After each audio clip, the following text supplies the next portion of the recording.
नमस्कार, कर्णाली प्रदेश डायरीमा यहाँहरूलाई हार्दिक स्वागत छ। दर्शकवृन्द, संघीय सरकारले आजभन्दा करिब 1 महिना अघिदेखि लागू गरेको लकडाउन अहिलेसम्म निरन्तर नै छ। देशैभर कोरोना संक्रमितको संख्या दिनानुदिन बढ्ने क्रममा रहेको छ। कोरोनाको यस महामारीबाट बच्न र बचाउन तपाईँ हामीले धैर्य साथ सरकारद्वारा जारी गरिएका निर्देशनको पालना गर्नु अहिलेको आवश्यकता पनि हो। आजको कर्णाली प्रदेश डायरीमा कोरोना भाइरसको संक्रमणले महामारीको रूप लिएसँगै कर्णाली सरकारले रोकथाम र पूर्व तयारीलाई कसरी अगाडि बढाइरहेको छ भन्ने बारेमा विशेष चर्चा गर्नेछौँ। साथै कर्णाली सरकारले अलपत्र परेका मजदुर र विद्यार्थीहरूको उद्धार गरेर स्थानीय प्रशासनको निगरानीमा रहने गरी जिम्मा लगाउन थालेको विषय लगायत अन्य विषयहरू आजको कर्णाली डायरीमा समेट्नेछौँ। कर्णाली प्रदेशको राजधानी भित्रिने प्रमुख नाका बबईमा दैनिक 100 बढी नागरिकहरू आउन थालेपछि कर्णाली सरकारले उनीहरूको उद्धार गर्न थालेको छ। उद्धार गर्दा सम्बन्धित जिल्ला प्रशासन कार्यालयको जिम्मा लगाउने गरिएको छ। बाहिरबाट आउनेलाई अनिवार्य रूपमा जिल्ला प्रशासन कार्यालयको निगरानीमा राख्ने गरी पठाउने व्यवस्था मिलाएको आन्तरिक मामिला तथा कानुन मन्त्री नरेश भण्डारीले जानकारी दिनुभयो। उहाँका अनुसार उद्धार गरेकाहरूलाई अनिवार्य 14 दिन क्वारेन्टाइनमा समेत राखिनेछ। कर्णाली प्रदेशको प्रवेशद्वारमा आएर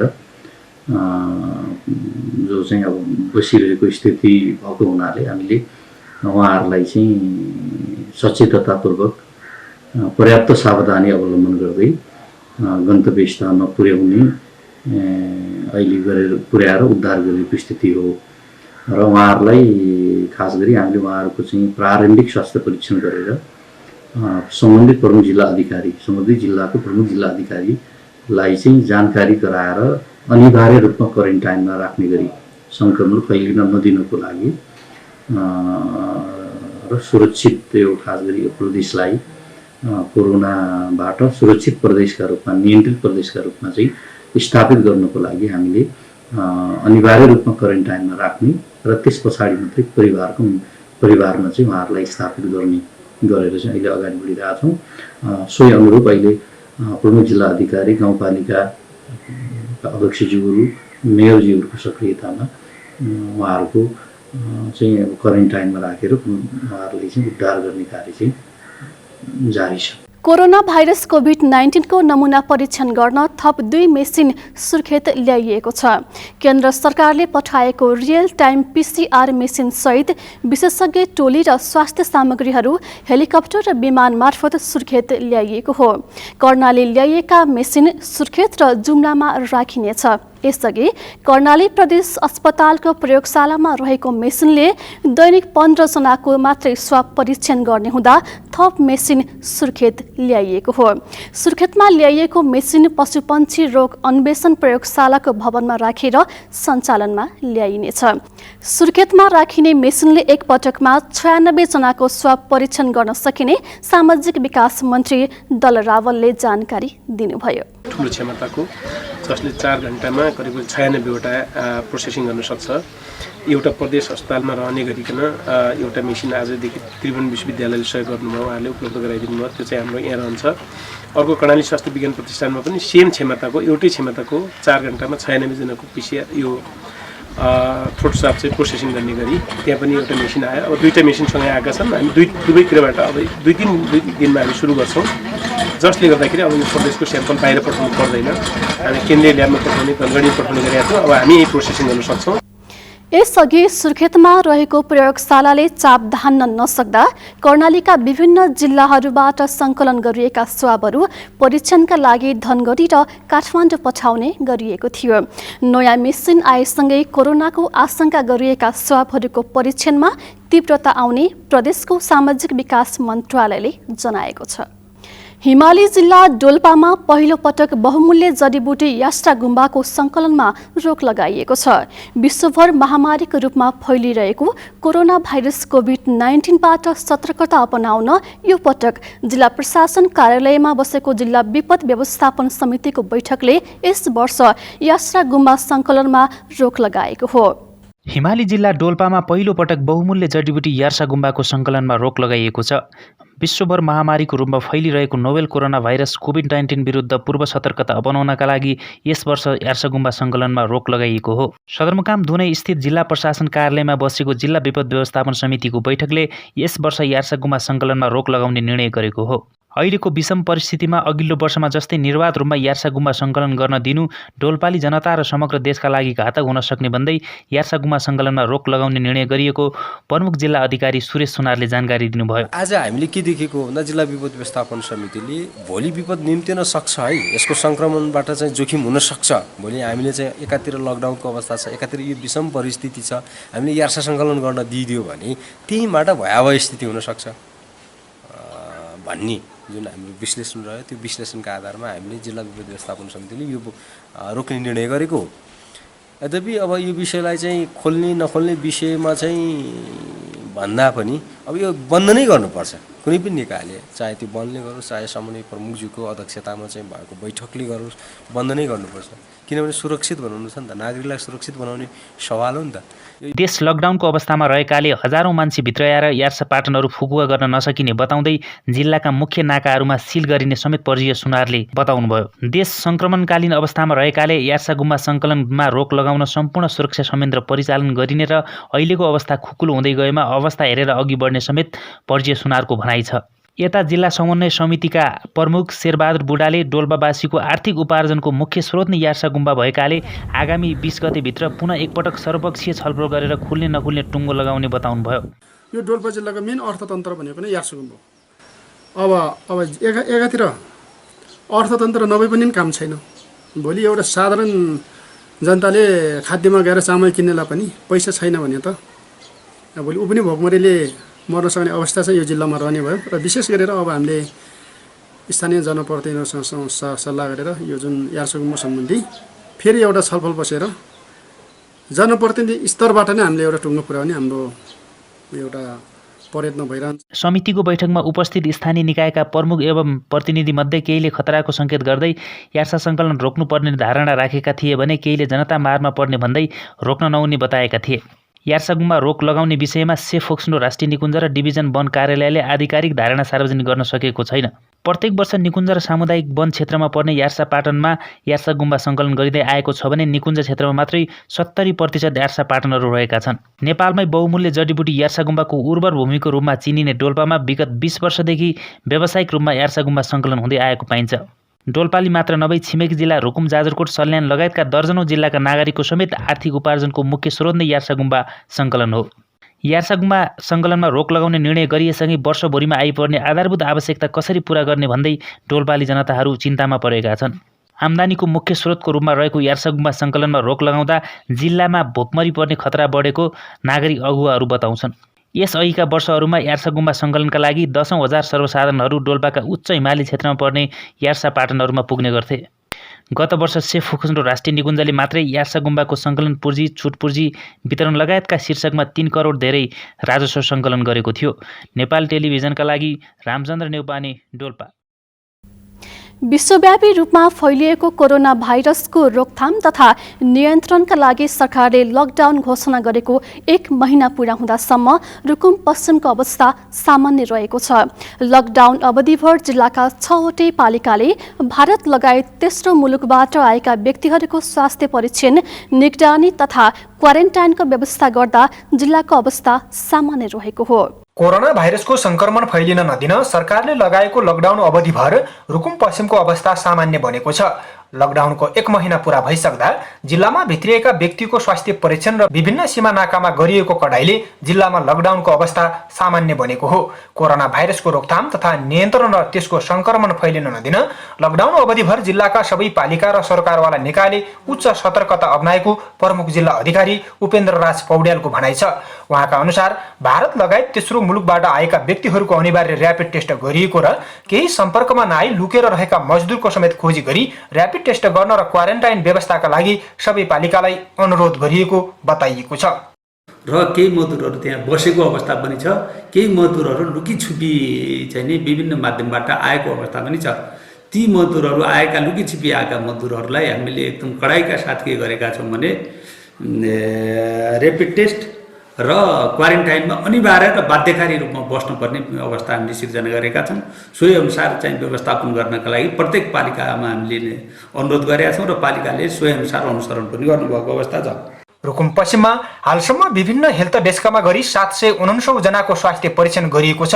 भारत लगायत तेस्रो मुलुकबाट आएका 551 जनालाई जिल्लाका विभिन्न क्वारेन्टाइनमा राखिएको र हाल जिल्लाभरि 14 जना मात्रै क्वारेन्टाइनमा रहेका छन्, जस अन्तर्गत चौहुरजारी नगरपालिकामा 11, मुसिकोटमा 1 र त्रिवेणी गाउँपालिकामा 2 जना रहेको बताइएको छ। त्यस्तै जिल्लामा राहत वितरणका लागि एकद्वार प्रणाली अपनाइएको प्रमुख जिल्ला अधिकारी पौड्यालको भनाइ छ। उहाँले जिल्लाका अति विपन्न र सीमान्तकृत समुदायलाई वैज्ञानिक ढङ्गले राहत वितरण गर्न पनि सबै पालिकालाई आग्रह गरिएको बताउनुभयो। राहत र उद्धारको कुरा, राहतको हकमा असाध्य सीमान्त अवस्थामा रहेका, कमजोर आर्थिक सामाजिक अवस्था भएका र ह्यान्ड टु माउथकै प्रब्लम भएका नागरिकहरूलाई प्रत्येक पालिकाले 6वटै पालिकाले हाम्रो जिल्लामा राहत वितरण गर्नुभएको छ। वैज्ञानिक तरिकाले जसले नपाउनु पर्ने व्यक्तिले पाउने र पाउनु पर्ने व्यक्तिले नपाउने अवस्था हाम्रो जिल्लामा छैन। हाम्रो जिल्लामा जो पाउनु पर्ने हो त्यही व्यक्तिले मात्रै पाएको अभिलेख हामीलाई प्राप्त भएको छ।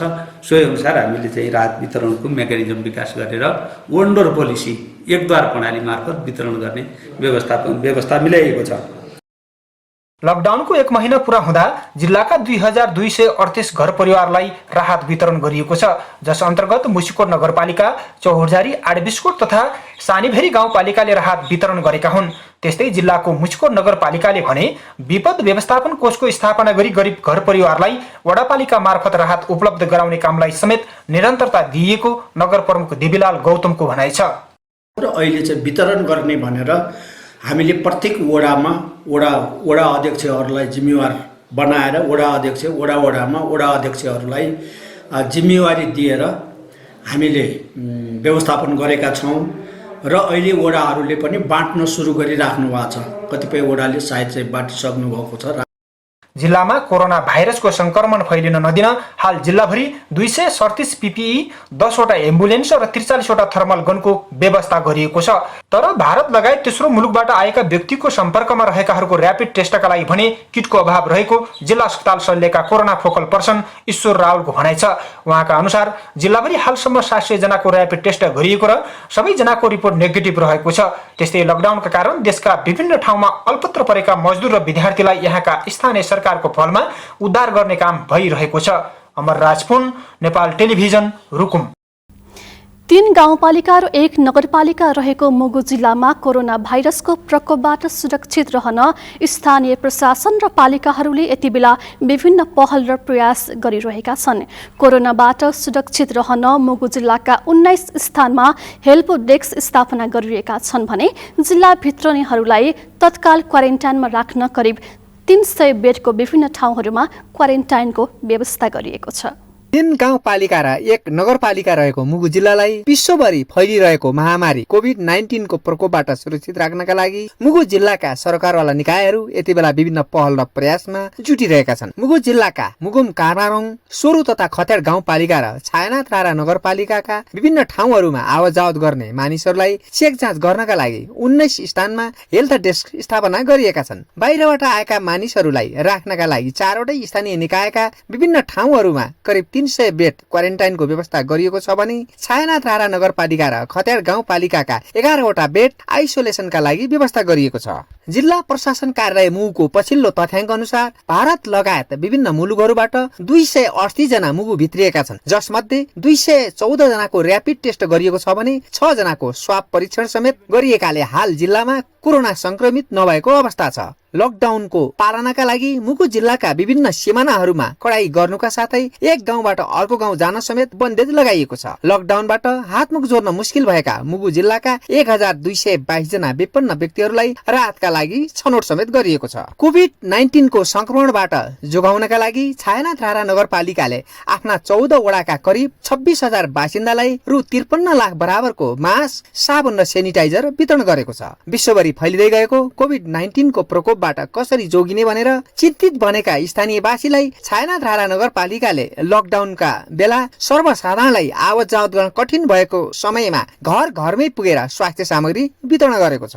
नगरपालिका भरिका जिल्लाका करिब 5500 घरधुरीका 26,000 बासिन्दालाई प्रति व्यक्ति एक मास्क र डिटोल साबुनका साथै प्रति परिवार 100 ml ह्यान्ड सेनिटाइजर समेत वितरण गरेको छ। रिपोर्टिङका लागि विभिन्न ठाउँमा गइरहनु पर्ने पत्रकारहरूको सुरक्षाका लागि समेत नगरपालिकाले आवश्यक स्वास्थ्य सामग्री प्रदान गरेको थियो। मास्क लगायतका सामग्रीको गाउँमा निकै ठूलो अभाव भएका बेला सो सामग्रीहरू घरमै पुर्याइदिएपछि स्थानीयवासीले नगरपालिकालाई हृदयदेखि धन्यवाद दिएका छन्। कोरोना आयो भने विश्वभरि हल्लिएको छ हैन, अनि हामीलाई धेरै डर लागेको छ। यो कहाँ जाने के गर्ने कोले के सम्झाउने भनेको थियो हामीले, अनि नगरपालिका जुम्मा लियो कि भन्ने आशा पनि लागेको छ मलाई। यो सामान नगर प्रमुख दिनुभएको विश्वव्यापी नै हल्ला भयो। जस्तै कोरोना भाइरस आयो, कोरोना भाइरसले गर्दा अब पब्लिकहरू मर्ने भए, जनताहरू जस्तो साबुन नपाउने छन्, कोही जनताहरू कोही मास्क नकिन्ने सक्ने क्षमता गरेको मान्छे पब्लिकहरू पनि छन्। यहाँ नगरपालिकाका विभिन्न वडा तथा बस्तीहरूमा स्वास्थ्य सामग्री हस्तान्तरण कार्यक्रममा प्रतिनिधि सभाका सांसद गोपाल बहादुर बम, नगर प्रमुख हरिजङ साई र उपप्रमुख सुन्तला रोकाएले स्थानीयवासीहरूलाई कोरोनाबाट सुरक्षित रहन लकडाउनको पूर्ण पालना गर्नुपर्ने बताएका थिए। लकडाउनको समयमा भोकै बस्नुपर्ने अवस्था आएकालाई आयातित खाद्यभन्दा गाउँमै उत्पादन भएको स्थानीय धान, कोदो, गहुँ लगायतका खाद्यान्नको नगरपालिकाले व्यवस्था गरिदिने उपप्रमुख सुन्तला रोकाएले बताएकी छन्। जनतालाई चाहिँ भोलि लामो लकडाउनमा नपरुन् भन्नका लागि, लकडाउनको हिसाबमा उनीहरू भोकमारी र भोक र रोगले चाहिँ नमरुन् भन्नका लागि हामीले गाउँठाउँमै चाहिँ अन्नपात खरिद गरेर त्यो चाहिँ एउटा स्टक गरेर खाद्यान्न जस्तो बनाएर त्यहाँ चाहिँ त्यही ओडामा चाहिँ सम्बन्धित ओडामा उनीहरूलाई जो खान नपुग्ने उनीहरूलाई पनि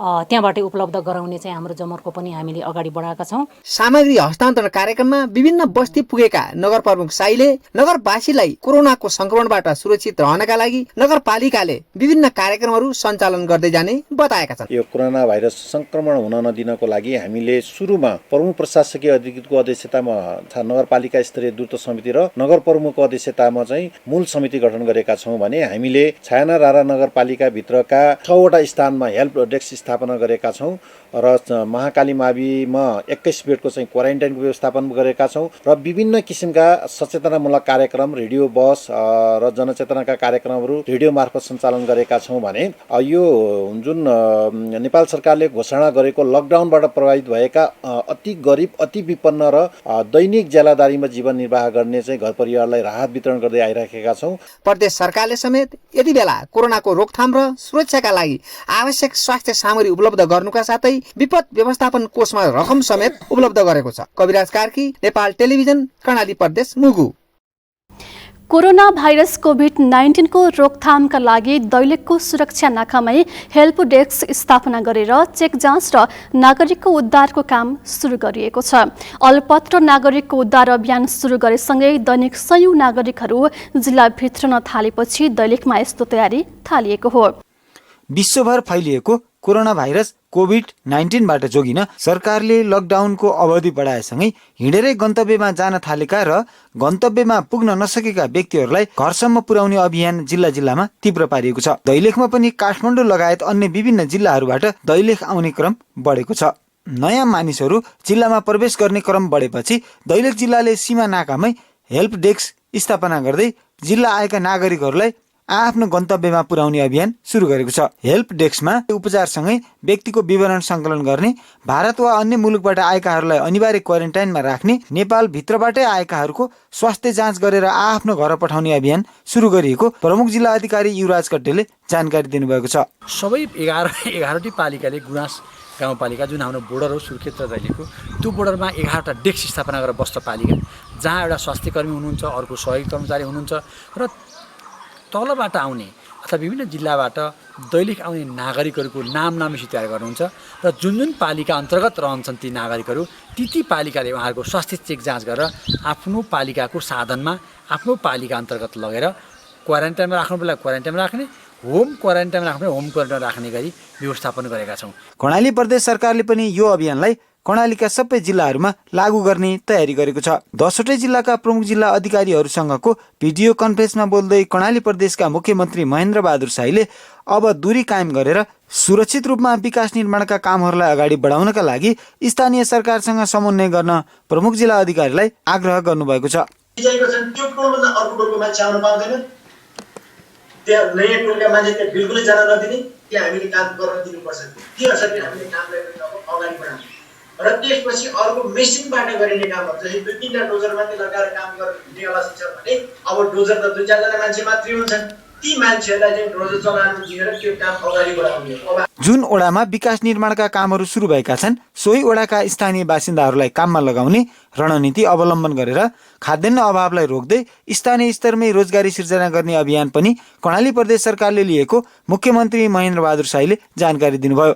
रात दिन खटिएका स्वास्थ्यकर्मी, सुरक्षा निकाय र पत्रकारलाई दैलेख उद्योग वाणिज्य सङ्घका अध्यक्ष कुलबहादुर विकले व्यक्तिगत 2,50,000 बराबरको स्वास्थ्य सामग्री हस्तान्तरण गर्नुभएको छ। उहाँले 600 थान मास्क, 600 पिस हात धुने साबुन, 85 थान सेनिटाइजर र 600 थान ग्लोभ्स प्रदान गर्नुभएको हो। विभिन्न पालिकाहरूले राहत सामग्री वितरण कार्यलाई तीव्र पारेको भए पनि यसको प्रभावकारिता र तोकिएको मापदण्डका आधारमा राहत वितरण गर्न जिल्ला समन्वय समिति दैलेखका प्रेम बहादुर थापाले सुझाव दिनुभएको छ। कोही नागरिक भोकले भोग नरोस्, तर घरमा अनाज हुने, घरमा सेवा सुविधा भए मान्छेलाई राहतका लागि राहत वितरण गरियो भने यो राज्य कोषको अनियमितता हुन्छ, यो दिन पाइँदैन भनेर हामीले परिपत्रसहित सबै पालिकाले गरेका छौँ र राहत वितरण गरेको तपाईँहरूले रेकर्ड जिल्ला प्रशासन र जिल्ला समन्वयले पठाउनुहोस्, गृह र सङ्घीय मामिलालाई पठाउनुहोस्, त्यसको सार्वजनिक सुनाइ पनि गर्नुहोस् भनेका छौँ। तर त्यसको रेकर्ड हामीलाई कुनै पालिकाले पनि अहिलेसम्म पठाएको अवस्था चाहिँ छैन। दैलेख जिल्लामा भारत र तेस्रो मुलुकबाट आएका व्यक्तिहरूको संख्या 1,500 बढी भए पनि अहिलेसम्म र्यापिड टेस्ट अन्तर्गत चेक जाँच गरिएका 600 बढी व्यक्तिहरूको रिपोर्ट नेगेटिभ देखिएको छ।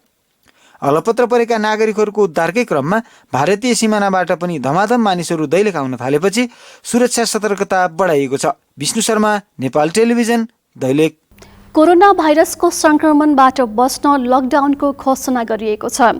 लकडाउनको समयमा पनि किसानहरूले भने बारीमा अन्नबाली भित्राउन व्यस्त रहेका छन्।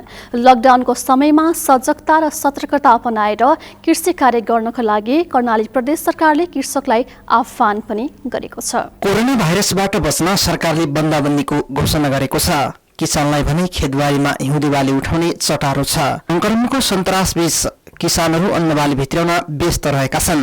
बाली भित्राउने र बाली लगाउने सिजनमा किसानहरू रहेका छन्। गहुँ लगायत हिउँदे बाली भित्राइरहेका छन् भने वर्षे बाली, मकै र अरू बाली लगाइरहेका छन्। घर छाडेर बारीभन्दा टाढा नगएको किसानहरूको भनाइ छ।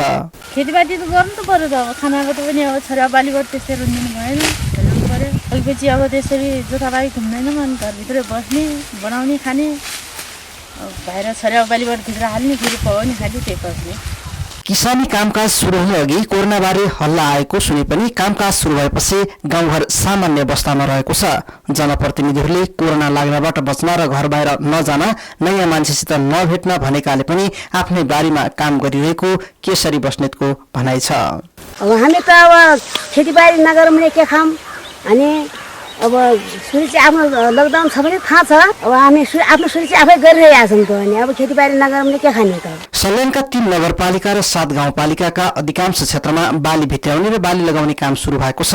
किसानलाई कोरोनाको त्रासभन्दा पाक्नै थालेको बाली ढल्याउने चिन्ता रहेको छ। अहिले खेतबारीमा निकै चहल पहल देखिन्छ। अब के गर्ने, हामीले पनि अब छोरेको बालीबाट ढल्याउनै पर्यो।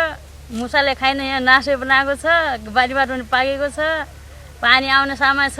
पानी आयो भने चाहिँ हामीले फेरि के गरेर खाने हो, पानीले भिजिजान्छ, के गरौँ। ढल्याउने पायो बारी ढल्याउनु पर्यो, के खाने हो र। बालबच्चा बोय भन्छन् बाली अब वर्ष दिन खाने खेती, अब बालबच्चा सपरिवार हुन्छ, त्यो कारणले गर्दा अब बाली भित्राउनै पर्ने हुन्छ। गाउँतिर त सर अब यस्तै भन्छन्, अब कोरोना आइरहेको छ, अब बाली कसरी भित्राउने त अब तनाव छ व्यक्तिहरूलाई होइन, किसानीहरूलाई। हामी अब यसै गरेर अब खाने मान्छे, अब यसैलाई अब खेतीबारीमै यसै नै तस नस हुन्दिने हो भनेपछि के खाएर बाँच्नु। बन्दाबन्दीको समयमा पनि अन्नबाली ढल्याउन स्थानीय प्रशासनले सहजीकरण गरेको छ। स्थानीय तहको समन्वयमा प्रहरीले सामाजिक र भौतिक दूरी कायम गरी अन्नबाली भित्राउन व्यवस्था गरिएको सल्यानका प्रहरी प्रमुख डीएसपी ढकेन्द्र खतिवडाले बताउनुभयो। यो बन्दाबन्दीको अवस्थामा हामीले हाम्रा प्रहरी कर्मचारीहरूलाई बन्दाबन्दीको सन्दर्भमा स्पष्ट ब्रिफिङ गरेर स्थानीय तहसँग समन्वय गरेर स्थानीय जनतालाई संक्रमणबाट जोगिनको लागि यो कामहरू गऱ्यौँ भने हामी संक्रमणबाट जोगिन्छौँ भन्ने कुराहरू हामी अवेर गराइरहेका छौँ उहाँहरूलाई। जति पनि भेहिकलहरू छन्, भेहिकल पेट्रोलिङ र पैदल गस्ती दुईटा गरेर हामीले गाउँका जनताहरूलाई यसो गरियो भने चाहिँ हामी यो संक्रमणबाट जोगिन्छौँ भन्ने कुराहरूको माइकिङ गरेर उहाँहरूलाई हामीले अवेर गराउँदैछौँ। कर्णाली प्रदेश सरकारले खेताला र श्रमिक प्रयोग नगरी मौसम अनुसारको कृषि कार्य गर्न कृषकलाई आह्वान गरेको छ। कोरोना भाइरसबाट बच्न भौतिक दूरी, सामाजिक दूरी लगायतका सुरक्षा उपाय अवलम्बन गरी कृषि क्षेत्रमा नियमित काम गर्न कृषकलाई कर्णाली प्रदेश कृषि भूमि व्यवस्था तथा सहकारी मन्त्री विमला केसीले आग्रह गर्नुभयो। कोरोना भाइरस कोभिड-19 का कारण कृषि क्षेत्रलाई अहिलेको अवस्थामा कायम राख्दै भविष्यमा हुन सक्ने खाद्य सङ्कटबाट बचाउनु हामी सबैको कर्तव्य भएकोले बाँकीको बाली भित्र्याउने, जमिनको तयारी गर्ने, ब्याड राख्ने लगायतका सिजन अनुसारका खेतीपातीका कृषि कर्महरू नियमित रूपमा सञ्चालन गरौँ। वस्तुभाउ चराउने, घाँसपात गर्ने, किसानका नियमित कामहरूलाई कायम राखौँ। रोग प्रतिरक्षा क्षमता बढाउन दुध, माछा, मासु र अण्डा लगायतका पशुजन्य उत्पादन राम्रोसँग पकाएर खाने गरौँ। कृषि काम गरिसकेपछि साबुन पानीले राम्रोसँग हात धुने, व्यक्तिगत सुरक्षाका सम्पूर्ण विधिहरू अपनाउने र एक आपसमा 4-5 हातको व्यक्तिगत दूरी कायम राख्दै कृषि काम गरौँ। खाद्य वस्तु जस्तै अन्नबाली, तरकारी, फलफुल, दूध, माछा, मह, अण्डा र दाना, पराल, गोबर मल लगायतका कृषि वस्तुहरूको बजारसम्म र कृषि सामग्री खरिद गरी गाउँसम्म लैजानका लागि सबैले सहजीकरण र आवश्यक समन्वय गरौँ। वर्षभरिका लागि चाहिने खाद्य सामग्री ढल्याउने कार्य गर्दा कोरोना भाइरस विरुद्ध जोगिन आवश्यक सुरक्षा सावधानी अपनाउँदै व्यक्तिगत दूरी कायम गर्नेदेखि लिएर अन्य सुरक्षाका उपाय व्यक्ति स्वयंले अपनाउनै पर्दछ। यसका लागि जनप्रतिनिधि र स्थानीय प्रशासनले समुदायमा सचेतीकरणका कार्यक्रम अगाडि बढाउनु पर्दछ। प्रत्येक इच्छुक शर्मा, नेपाल टेलिभिजन, सल्यान।